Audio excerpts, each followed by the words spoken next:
अगर आप कहें कि पूरा बैकलॉग आपको कंप्लीट करना है 50 दिन में 50 चैप्टर्स, तो आप पढ़ तो लेंगे, याद कैसे रहेगा। एक्चुअल में है तो उम्मीद बैच रिवीजन के लिए, बट इससे बैकलॉग क्लियर करना बहुत ज़्यादा सही डिसीजन होगा। तो जैसे कि आप सबने देखा, उम्मीद बैच की अनाउंसमेंट हो चुकी है और ये शुरू होने वाली 16 फरवरी से। अब सबसे ज़्यादा फेमस वन शॉट बैच की अगर बात की जाए तो ये उम्मीद ही है। क्यों? क्योंकि पास्ट में इससे बहुत सारे सिलेक्शंस आए हैं। मतलब ऐसा कहते हैं ना कि जो टीचर्स क्लास में पढ़ाते हैं वही सेम कंटेंट वो डिलीवर करते हैं उम्मीद बैच में। तो इससे ये बैच ना और ज़्यादा स्पेशल बन जाता है। बाकी इस बार MR sir, Pankaj sir, Amit Mahajan sir और ऐसे बहुत सारे अच्छे अच्छे टीचर्स इस बार उम्मीद में हैं। तो सबसे पहला क्वेश्चन, ये बैच किसके लिए है? तो बात करेंगे ज़ीरो वालों के लिए। ज़ीरो हम उन्हें कंसिडर करेंगे जो अभी नए नए 11th में है, 12th में है, जिनने अभी तक कुछ भी नहीं पढ़ा है।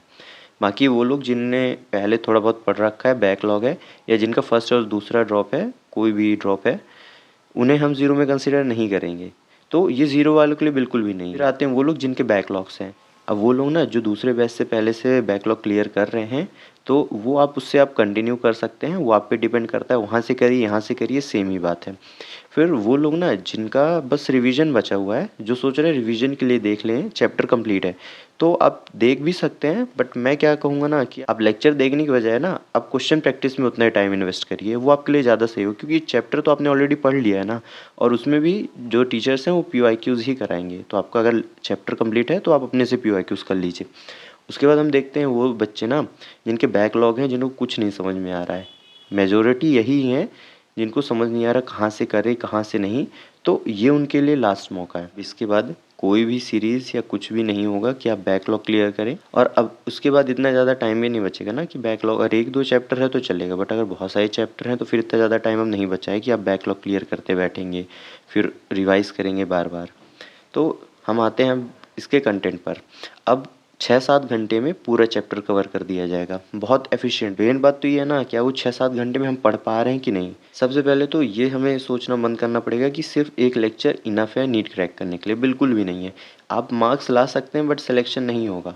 आपको इसके अलावा बहुत ज़्यादा एफर्ट डालने पड़ेंगे। लाइक आपने लेक्चर लिया, पहला स्टेप हो गया ये। उसके बाद आपको उसका रिवीजन करना पड़ेगा, PYQ सॉल्व करने पड़ेंगे, सारे फॉर्मूलाज याद करने पड़ेंगे, जो कुछ भी है करना पड़ेगा। उसके बाद ये सब आपने किया तो उसके अलावा आपको एक्स्ट्रा क्वेश्चन प्रैक्टिस करनी पड़ेगी। मतलब आपको एफर्ट्स डालने पड़ेंगे चैप्टर में, कंटिन्यूअस आप एफर्ट डालेंगे तब जाके आपको वो चैप्टर अच्छा होगा। मतलब काफ़ी ऐसे भी चैप्टर है जिनको एक या दो बार पढ़ लो तो काम चल जाता है, मैं उनकी बात नहीं कर रहा हूँ, मैं कॉन्सेप्चुअल चैप्टर्स की बात कर रहा हूँ।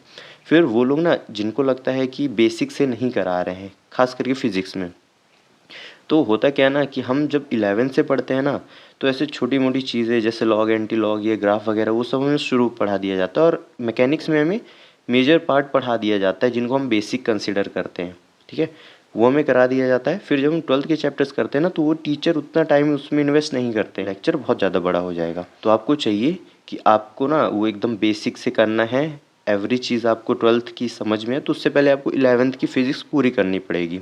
उसके बाद जब आप 12th में आएंगे आपको हर चीज़ समझ में आएगी। तो एक और सवाल, तो क्या हम 12th पहले नहीं कर सकते 11 से? बिल्कुल कर सकते हैं, इवन मैं खुद भी करता था। तो जो कॉन्सेप्ट या कुछ भी छोटे मोटे टॉपिक्स वहाँ ज़रूरत होती थी 12th में 11th के, उसको मैं पढ़ लेता था जितना चैप्टर में ज़रूरत है। बहुत ज़्यादा डिटेल नहीं पढ़ता, जितना ज़रूरत है उतना कर लेता था और अपना चैप्टर साथ कंटिन्यू करता था।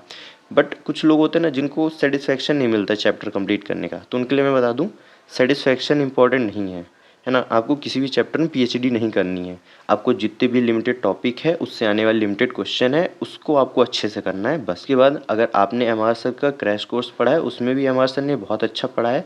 पंकज सर का भी जो भी क्रैश कोर्स है, उनने भी उसमें बहुत ज़्यादा अच्छा पढ़ा है। बेसिकली जितने भी टीचर्स हैं ना, बहुत ज़्यादा अच्छे पढ़ाते, क्योंकि इन सब से मैंने पढ़ के रखा है। और लास्ट ईयर काफ़ी सारे चैप्टर्स मैंने उम्मीद बैच से करे थे और उसके नोट्स अब भी रखे हैं। मैंने नोट्स नहीं बनाए थे और आपको भी नहीं बनाना चाहिए, मैंने प्रिंट कराए थे। क्योंकि इस टाइम ना नोट्स बनाने में हम टाइम वेस्ट नहीं कर सकते हैं, हमें प्रिंट करा लेना चाहिए, यही हमारे लिए सब सही है। और जो भी टाइम बचता है हमें क्वेश्चन प्रैक्टिस में देना चाहिए। उसके बाद अब क्या है ना, ये सीरीज़ तो चलेगी लास्ट तक। अब इसके बाद आता है एंड गेम, महा रिवीजन, ये सब। तो ये सब ना बैकलॉग के लिए बिल्कुल भी नहीं है। बैकलॉग के लिए सबसे परफेक्ट और लास्ट बैच यही है। इसके बाद कोई भी जो भी बैच आएंगे ना वो बैकलॉग के लिए नहीं होंगे, वो सब रिवीजन के लिए होंगे। तो अगर आपको लगता है आपने कोई चैप्टर नहीं पढ़ा है और रिवीजन वाले बैचेस से आप कर लेंगे तो हो जाएगा, तो ऐसा बिल्कुल भी नहीं होगा। अब काफ़ी सारे लोगों को ये डाउट होगा ना, प्रचंड बैच ज़्यादा सही बैकलॉग के लिए, उम्मीद बैच। तो जो पहले से करते आ रहे हैं दिसंबर से, जब से प्रचंड बैच चालू हुआ है, उनके लिए तो प्रचंड बैच ही कंटिन्यू करना ज़्यादा सही होगा।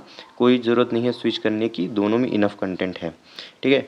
उसके बाद जो अभी तक नहीं शुरू किए हैं बैकलॉग क्लियर करना और अब उनको करना है, तो उनके लिए उम्मीद बैच सही है। और जिनको कुछ कुछ चैप्टर्स बस हैं बैकलॉग, 1-2 चैप्टर्स 11-12 के जो भी हैं, तो कहीं से भी कर सकते हैं, डजेंट मैटर। तो हम सम अप करें तो यही है, 6-7 घंटे में टीचर सब कुछ पढ़ा के जाएंगे, बहुत अच्छे से पढ़ा के जाएंगे। बट वो हम पे है कि क्या हम उसे ले पा रहे हैं कि नहीं, जितना वो डिलीवर कर रहे हैं क्या हम उसे समझ पा रहे हैं कि नहीं। क्योंकि एक बार लेक्चर देख लिए हम, उसके बाद ऐसा तो नहीं है ना 100% हमारे दिमाग में आ गई वो सारी चीज़ें, सब कुछ हमें समझ आ गया। क्योंकि ये 1-2 दिन नहीं करना है, ये रेगुलर करना है। तो वही है कि आप कितना अच्छे से उसे हैंडल कर पा रहे हैं।